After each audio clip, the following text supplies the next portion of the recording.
20-some planes down. He was Right. where he was at. He was up in the Marianas, turkey shoot. Or was he? Yeah, he was. I think he got 26 Japanese planes. I don't think he was at Guadalcanal. Yes, yeah, he was there. He was one of the first where he ones. got all these planes, I think, was up in there. Yeah, but he came in here too. Yeah, I got some pictures when he was out here. Carl, Marion Carl. Well, Marion Carl, Two of yeah, these he guys was here, Wet, Smith. The ones that were here last night. Marion Carl was here last night. Smith was the squadron commander that night. They were off the Hornet. Smith, you mean in Smith, you know, in Captain Carl is in that, he committed suicide. Smith, Major Smith. He was a Medal of Honor. So was Edson. Edson was too. He committed there. Yeah, that's right. Did Edson get the silver stories over 111. Swing wing bomber. That's American. Came from Brisbane. Yeah. See some radio antennas over here.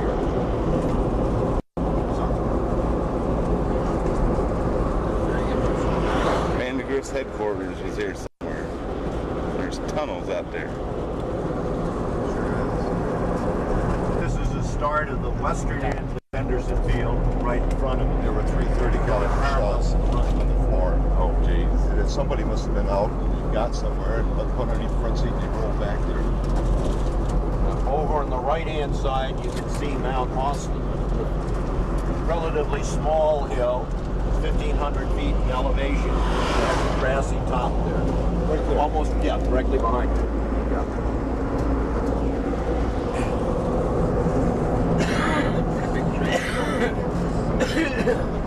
I think it's further back. I think it's further back. We went up there last night, yesterday. Oh, okay. This, 1608 tags. 1508. 1608. 1608.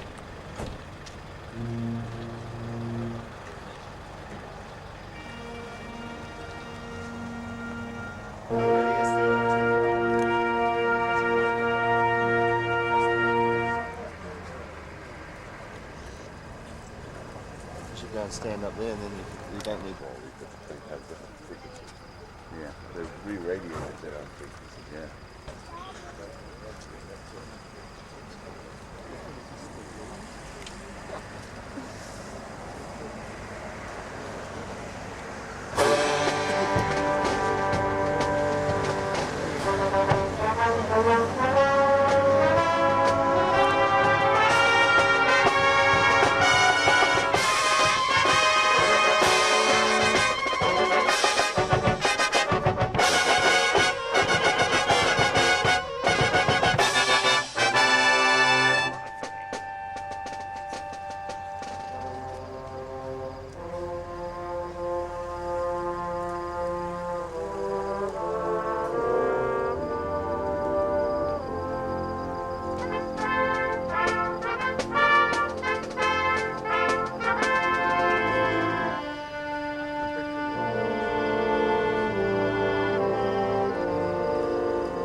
You got 4 stars. Everybody across the river. Talking to a star. Whoa.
Will you please join me in a word of prayer?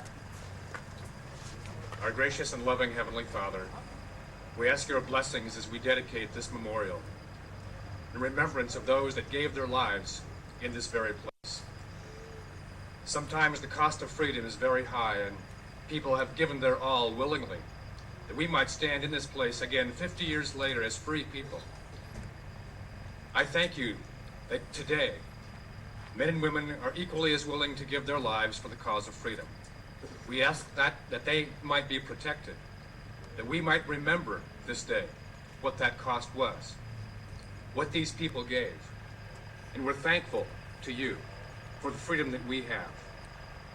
We have not forgotten what they have done, and we pay tribute this day to those that have returned to remember. And now we ask your blessing upon this dedication, and I pray these things in Jesus' name. Amen. Ask the 1st Marine Division Band to play the United States National Anthem. Gentlemen.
chaplain.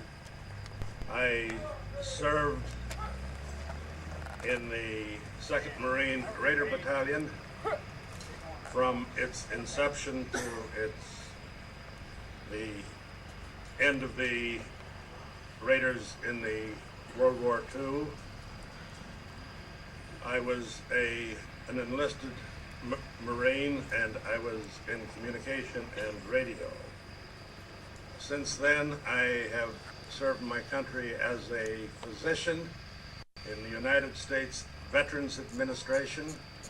I served a total of 43 years in public service, for which I am very proud, and I feel honored that I was able to fight on this island with the 2nd Marine Raider Battalion and in other areas.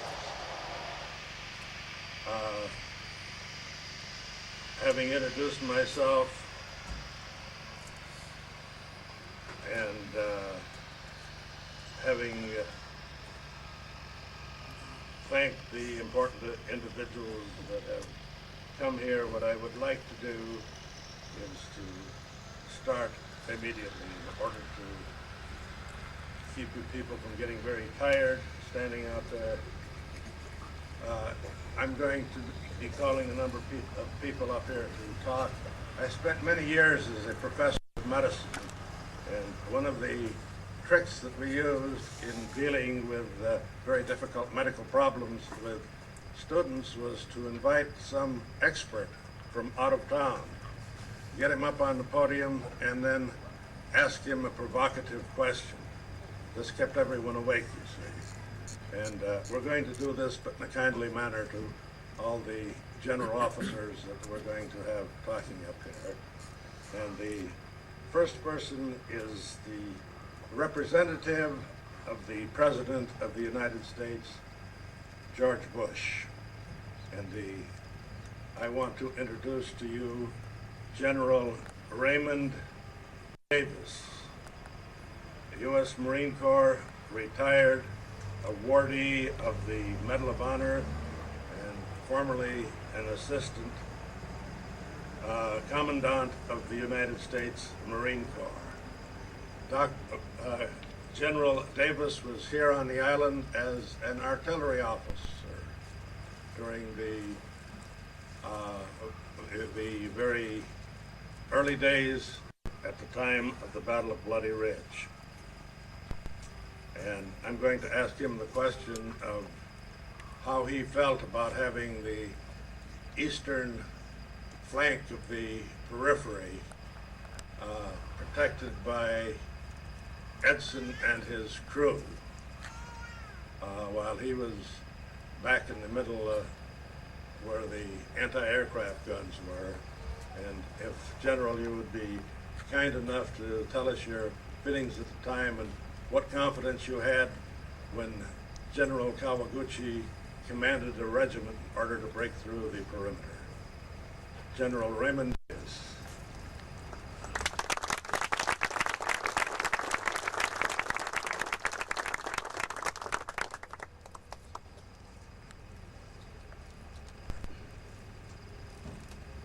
In response to the question, a little background.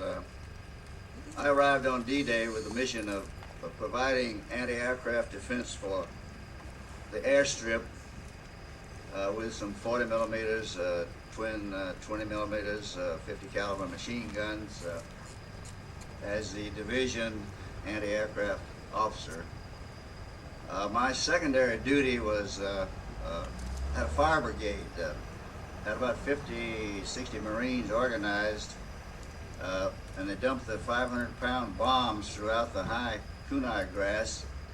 Every time we'd have a bombing, fires would become evident throughout the place. And my Marines were supposed to go and stand on top of the 500-pound bombs and beat the fire away from them. And that was almost a daily occurrence. Response directly to the question. Part of my unit had been involved in the Tenaru defense. We had become accustomed to that kind of an effort by the Japanese. We had a up around Macau, which had been involved. I came over on a ship with the first, up the channel here with the 1st Parachute Battalion. I knew many of them personally. And so in my mind, we had our most elite units in that key position. And the native patrols were keeping us carefully informed as to what was going on. And actually, I did not feel any trepidation about the situation. I had just heard that General Vandergrift was moving his CP up into the front lines, and there was a lot of concern about that. But my feeling at the time was one of confidence. And that was based on my personal knowledge of Merritt Edson and my personal involvement with those Marines who were charged with the defense. Did that surprise you?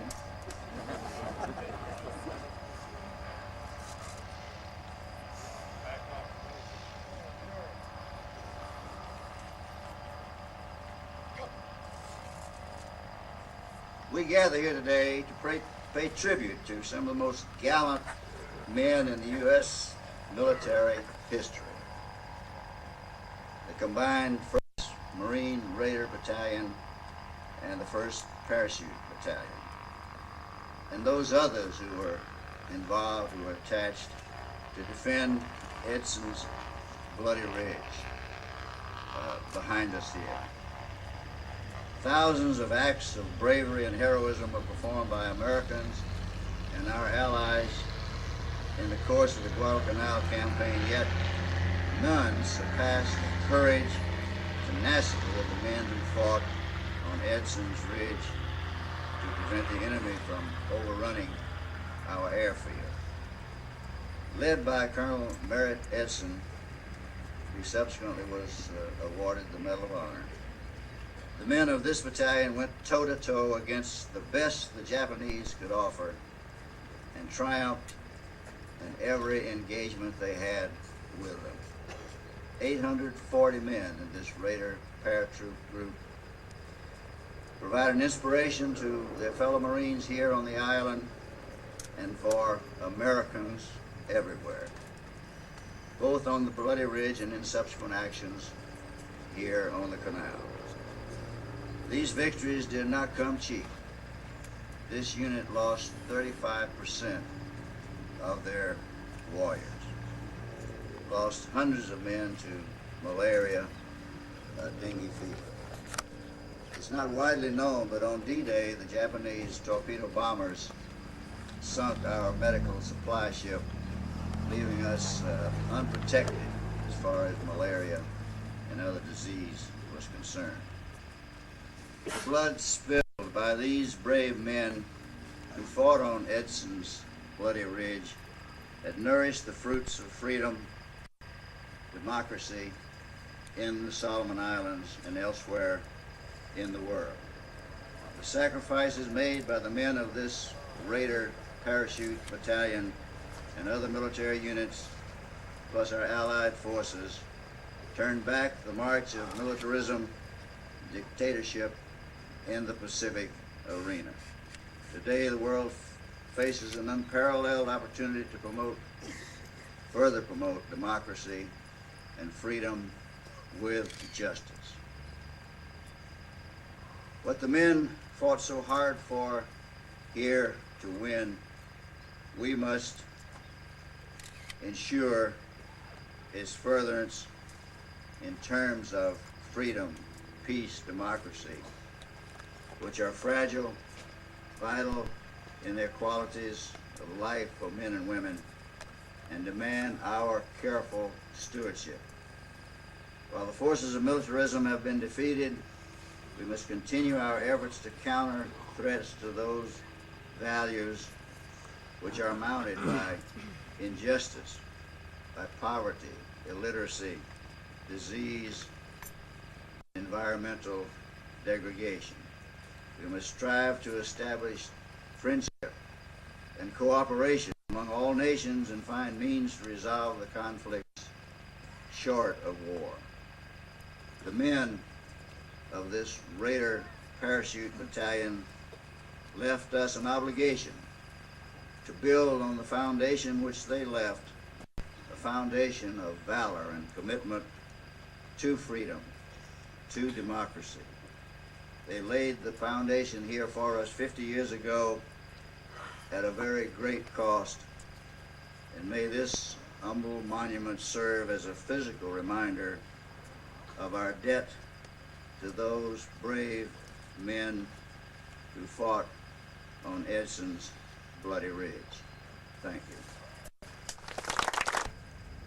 And to my fellow Marines here today, I would like to say gung ho and semper fidelis.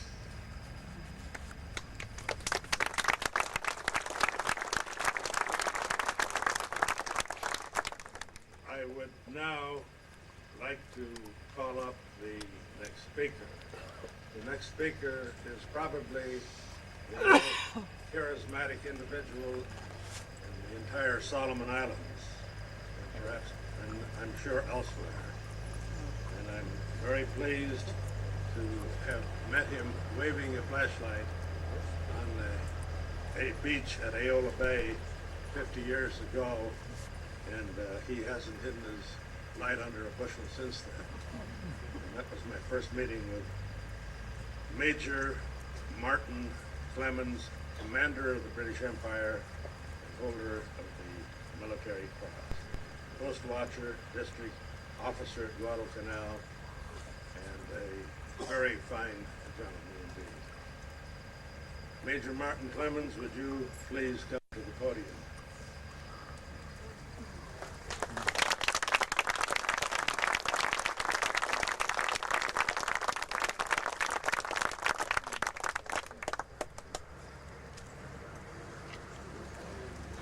First question that I would like to ask of you, sir, is how useful is it for Marines to work with Guadalcanal scouts?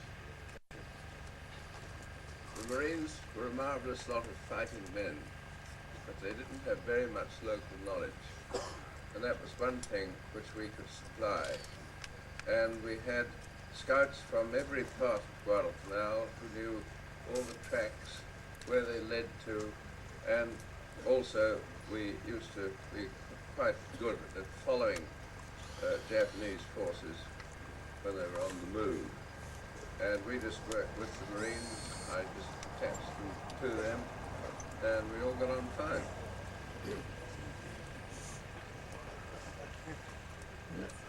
I just want to say a few words about how this all came about. The Tassaboca raid was the start. We had reported enemy movements there, and there obviously had been another landing overnight. This was on the 7th of September. And so we got the raiders to go down there, and Sergeant Major Boozer, as he was then, had only just come out of hospital, recovering from his awful wounds, and he insisted on going, and he went along with the executive officer, Major Sammy Griffith. They destroyed the rear echelon and supplies of the Kawaguchi Brigade, and the raiders came back. My scouts continued tailing the main Jap body as they chopped their way south through dense jungle. We were getting daily reports. Moving division headquarters south of the airfield caused a lot of problems. It seemed pretty exposed. It was right next to this ridge that we're talking about.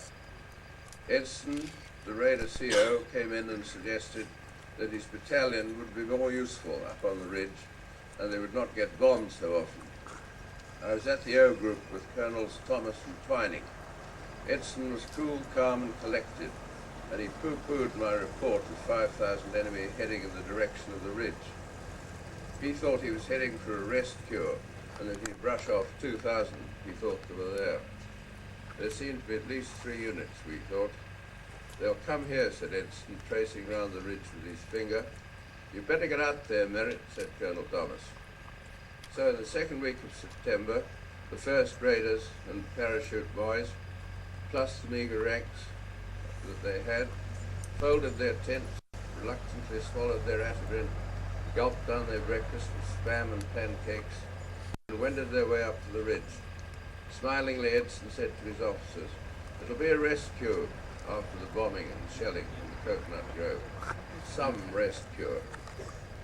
Almost as soon as they got dug in, heavy air raids followed on them and on us at headquarters.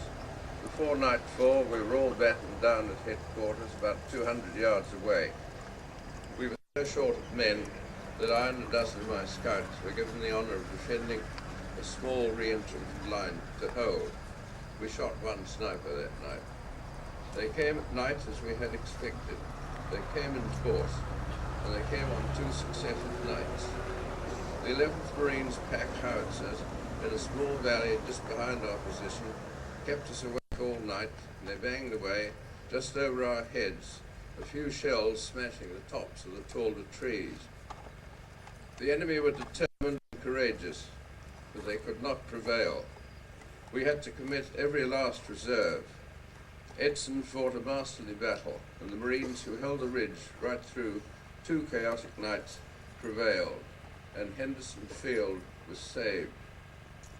In 1978, Brigadier General Sam Griffith came back for a look. He came on to stay with us in Melbourne, and he'd been Edson's executive, and he wrote, "Today the kunai grass bends gracefully in the wind, and the sun beats down on that lonely, unlovely, convoluted ridge. Many men died on that ground, now known as Edson's Ridge, and their comrades who survived left part of themselves there. And I was privileged to be there with them."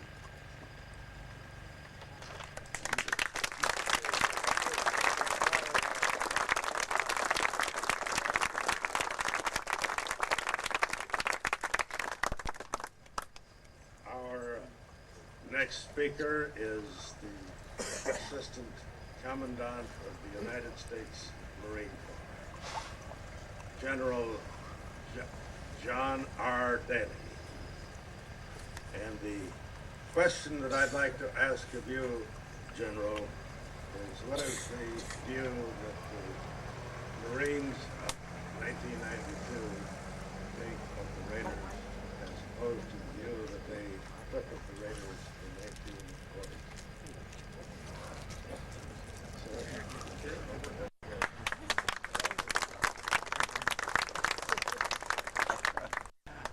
I think, Mr. Ambassador, ladies and gentlemen, that's an easy question, because I think that the honor and respect which was given to the Raiders in 1942 has been carried throughout the history of the Marine Corps since that time, is used as an example in all of our schools and exercises and lecture series, and anything that takes place that has to do with military excellence is focused upon the performance of the Guadalcanal campaign, and specifically the intense fighting on Bloody Ridge and other activities around this airfield.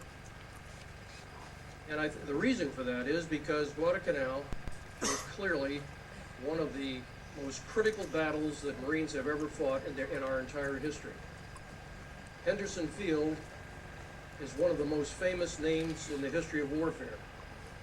It was the objective of this entire campaign for both sides. And the reason for that is because of its strategic significance in the movement to the west in the Pacific. And the reason it was important was because it was going to provide an airfield from one or other to operate, and whoever had the airfield had the advantage. And as it turned out, it was a critical advantage, and one that paid off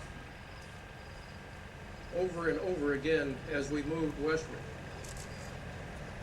I would like to make a comment about the Cactus Air Force and the fact that the tower to my right here has been refurbished and stands today as it did in 1942. The field, however, is significantly different. And we take for granted that operating off of an airfield is just part of a routine operation, but I can guarantee you it was not. Airplanes are not made to run on the ground. And if you hit a pothole or a chuck hole with an aircraft, it's a completely different situation than it is with a land vehicle. So just getting off the ground and back down safely was a challenge on a daily basis.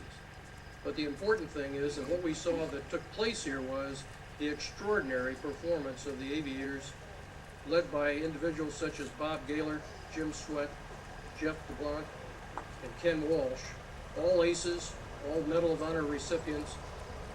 Not only did they demonstrate the courage that was so evident in the Raider battalions and the parachute battalions, but they also demonstrated aeronautical skill that exceeds probably any that's ever been demonstrated in aerial combat.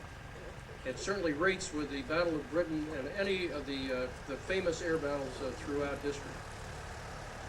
The marksmanship, the gunnery capabilities of these individuals and their bombing skills and the critical part that they played in this campaign vindicated the effort that was necessary to take and hold this airfield, because they also did their part. And I'm proud today to stand here as a Marine Corps aviator in the presence of these fine gentlemen. Thank you very much. Commanding General of a very illustrious division, the 1st Marine Division, and Major General Charles E. Wilhelm is that commanding officer. And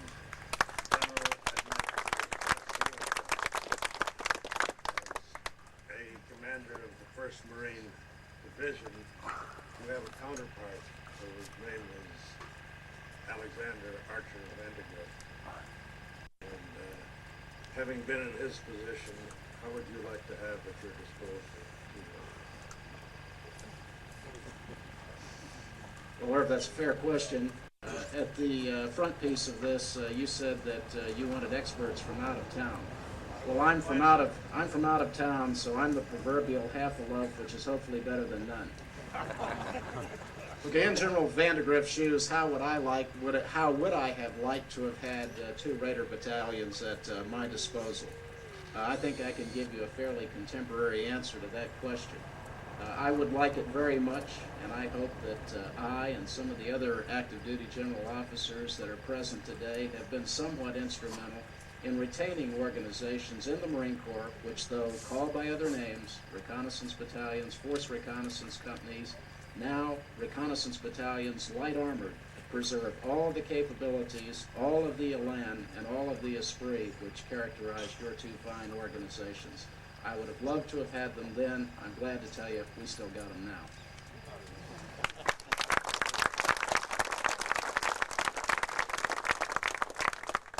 And to Ambassador Ferran, General Davis, General Daly, to all of the assembled general officers, Major General Bob Ward from the 25th Infantry Division, and to all of the heroes of Guadalcanal, I would tell you that it's a real honor and a privilege for me to stand before you today.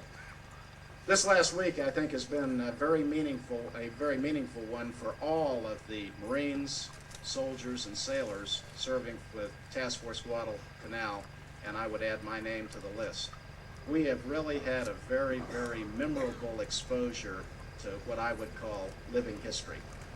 You know, it's kind of remarkable how much more meaningful history becomes when it's recounted by those who made it rather than those who studied about it and wrote about it. So this has been an extraordinary growth event for us, and I thank you for that. You've made these Marines larger than they were when they came here, and I think you've given real meaning to the 60 days of their lives that they've dedicated to these commemorations. I'm going to keep my remarks brief this morning, and I would like to direct them to the veterans, the heroes of Guadalcanal, because I think it's important that someone in my position in 1992 hopefully brings your contributions forward 50 years and exposes them to the light of the current world situation, and maybe in some way I can explain to you the significance, in my view, of what it was that you did 50 years ago here.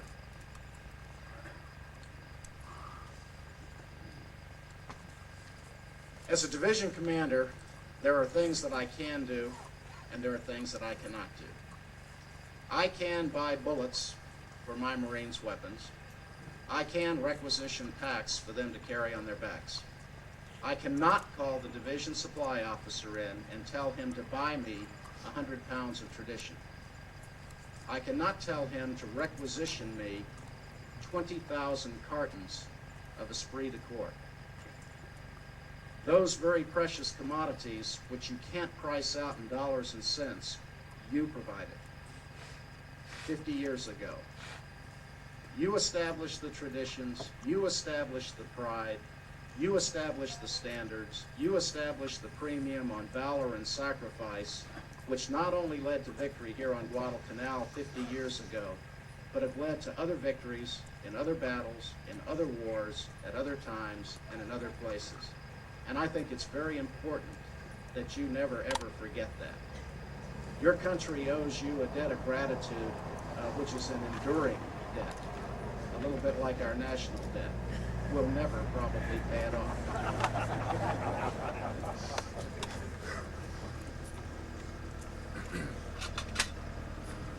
You know, I talked about the things that I cannot supply my division.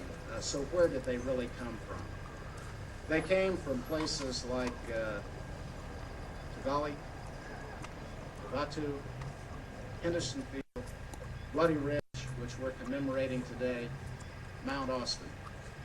They were supplied by people like General Ray Davis, like Lieutenant General Swede Larson, like the 4 Medal of Honor recipients who General Daly mentioned this morning, and certainly by people not here today, like Colonel Merritt Edson, the commander of the 1st Raider Battalion. And as I mentioned to you, these are gifts that continue to animate our young Marines today. And I guess in closing, I would just ask you to do one thing.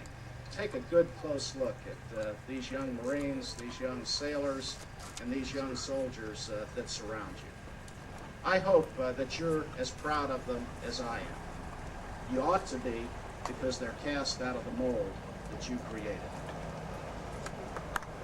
In closing, thank you, God bless you, and Semper Fi.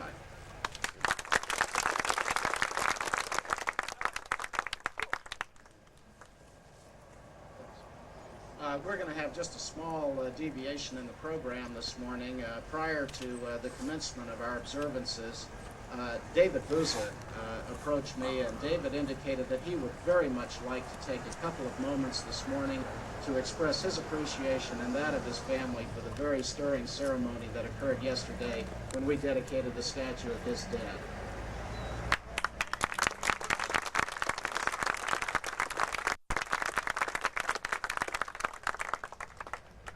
Ambassador, and General Davis, General Daly, General John, and ladies and gentlemen, this is a wrong place for me to say thank you to all of you, but I feel that this is the right place for me to come and say my few words of thanks to you all, because right in the eastern end of this battleground, that is where my father was taken to the hospital and was treated by Marine, and he get his life back. So on behalf of my family, I would like to pass on the word of thanks to all of you for the great gift you've given yesterday to us. Thank you very much.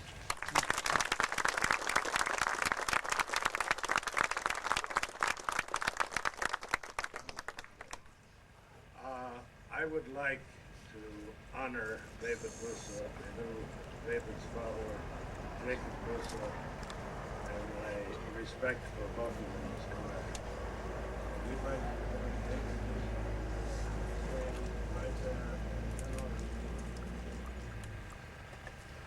And I would like the Medal of Honor winners in the front row to step forward and salute David Buza, his father, and General Wilhelm for his command of the famous 1st Marine Division. Snap, you want. I'm going to reverse the script. I'd like to salute David in memory of his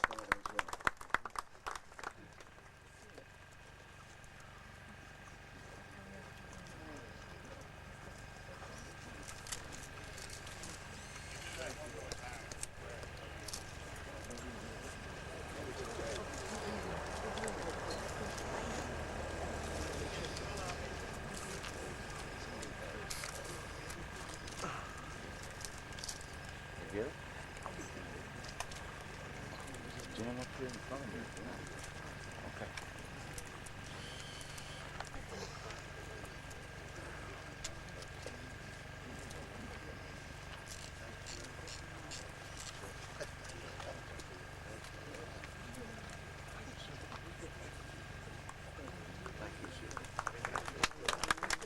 I'd like to come back again, and I would like to send my family's thanks to the general who handed me a nice United States flag yesterday as a present, which I will always put it up in my little village court. Here, following James Smith is Richard McNeely, Joe Sweden, and Harmon Hunt.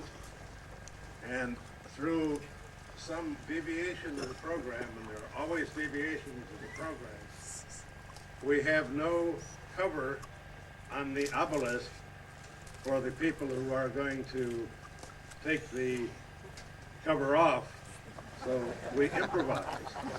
And, I want to introduce these gentlemen. This is James Horsecollar Smith, is that correct, sir? Richard McNeely, Joseph Sweden, and Harmon Hunt. 3 of these people were wounded at the ridge. They survived.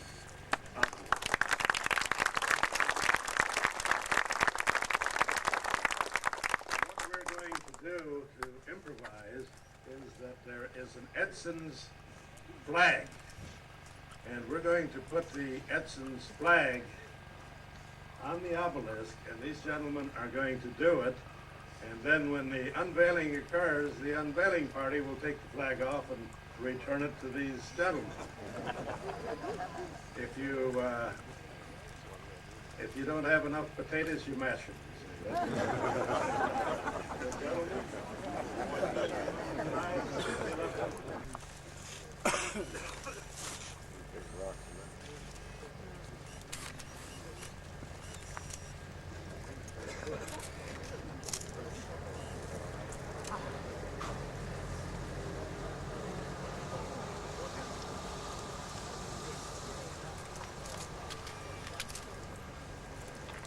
First thing the MC can do is take a pratfall in front of the whole audience. Now, I'd like to have the party that is going to do the unveiling come up here. The General Wilhelm and our very good friend Martin Clemens. Martin, climb the hill. But I would like the unveiling to take place. Gentlemen, at your left.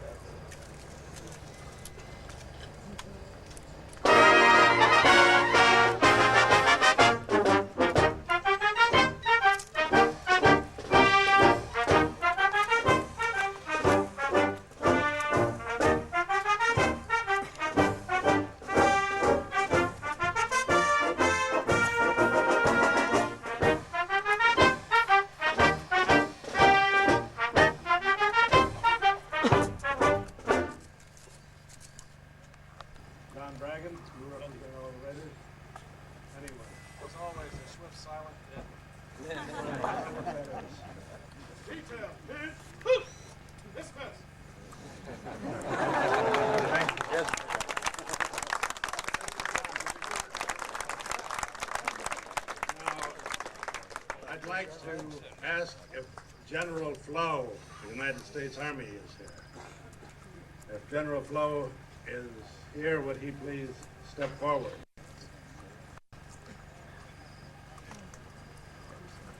Well, General Flo, you missed me.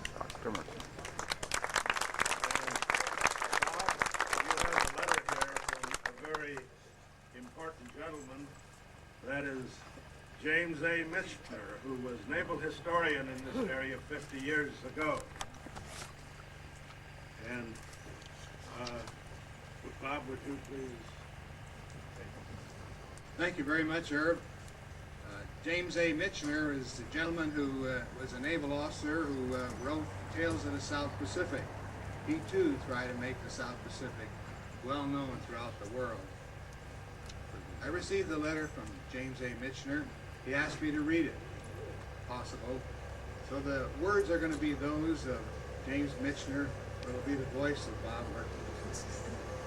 How improbable it was that two world powers, the United States and Japan, should meet in deadly combat here on this island of Guadalcanal. How curious that the destinies of two powers should have been decided here, and that the future of the Pacific Ocean areas, including even New Zealand and Australia, should have been determined in part by land battles here at Guadalcanal, as well as the great sea battle at Coral Sea.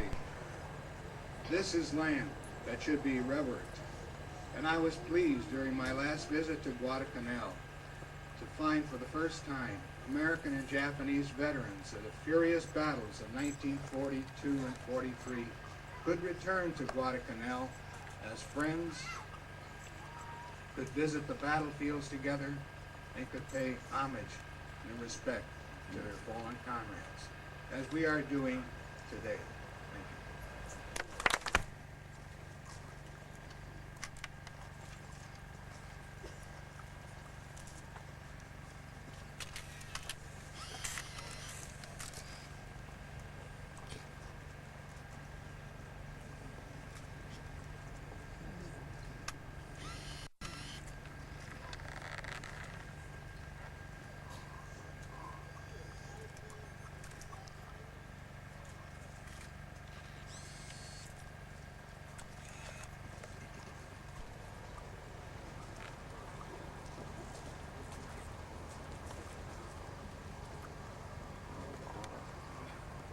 General R. General Dave.